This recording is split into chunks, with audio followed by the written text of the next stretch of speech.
la voix. Non, c'est moi la voix. Nous sommes la voix. Nous sommes tous la voix des sans-voix. Chers auditeurs, auditrices de la radio des sans-voix, bienvenue à l'émission Les valeurs humaines.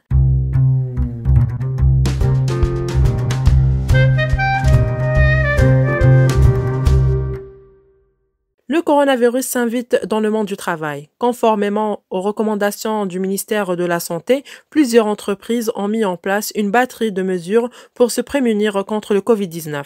Qu'elles relèvent du privé ou du public, elles ont diffusé à grande échelle le même mot d'ordre, vigilance. Aujourd'hui, nous allons parler du travail à l'heure de la pandémie Covid-19. Et pour cela, ici présent avec nous, M. Salih Mohamed, un manager en hygiène, sécurité, environnement. Bonjour. Bonjour. Monsieur Sarré, pourriez-vous nous expliquer un peu ce que c'est un manager en hygiène, sécurité, environnement? Merci pour l'invitation. Un manager HSE, c'est manager hygiène, sécurité, environnement. C'est identifier, évaluer et maîtriser tous les risques professionnels, conditions de travail, de sécurité de personnes et du matériel de protection de l'environnement. Avec une certaine politique HSE. Quel est le rôle d'un HSE dans une entreprise? Bon, le rôle d'un HSE dans une entreprise, informer la main-d'œuvre et communiquer régulièrement avec les salariés, renforcer les bonnes pratiques d'hygiène et prendre les précautions de sécurité qui s'imposent, si possible, désigner une équipe de gestion en cas d'urgence, suivre l'évaluation de la situation au jour le jour, encourager vivement les salariés infectés par le virus à rester chez eux et envoyer chez eux ceux qui sont malades. Quelles sont les mesures de prévention et de protection du personnel en cas de pandémie Covid-19? Que peuvent faire les employeurs dans ce cas-là? Bon, informer la main-d'œuvre et communiquer régulièrement avec les salariés, renforcer les bonnes pratiques d'hygiène et prendre les précautions de sécurité qui s'imposent. Si possible, désigner une équipe de gestion en cas d'urgence.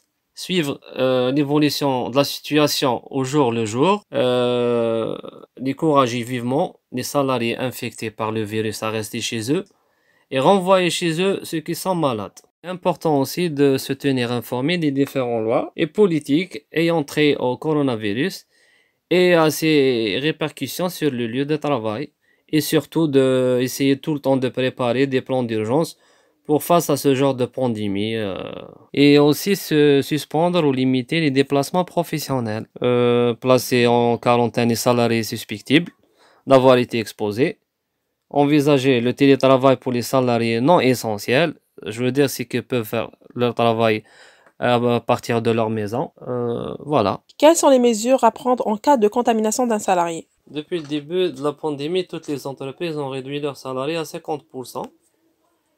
Dans la plupart, font de télétravail et pour le reste qui sont obligés d'être sur place dans la société, ils doivent suivre une certaine mesure de sécurité, qui est le port des gants, masques, gel, laver les mains quotidiennement, garder une distance de sécurité, fermeture des cantines, cafétérias, etc. Limiter les réunions, éviter les regroupements. C'est après toutes ces mesures de sécurité, on se trouve face à un cas confirmé de Covid-19. D'un des salariés pendant ses heures de travail dans l'entreprise, le salarié doit passer par le médecin de travail et le faire évacuer chez lui pour un confinement. Et pour le reste du personnel, on doit essayer de faire un test de dépistage. Pour les locaux, on doit désinfecter les locaux, les bureaux, toute l'entreprise si c'est possible. Et parmi les rôles de hygiène, sécurité, environnement, c'est sensibiliser le personnel quotidiennement.